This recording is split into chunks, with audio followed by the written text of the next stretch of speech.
Hello! Today I'm going to show you how to edit Tuckshop tag details.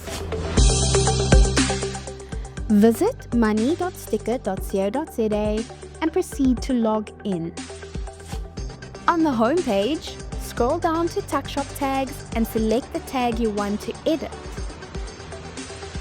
On this page, you are able to do the following: edit the uploaded image, edit tag name, edit any existing notes, link tag to a different wallet if you have a premium parent account, update the daily spending limit, as well as enable or disable the tag.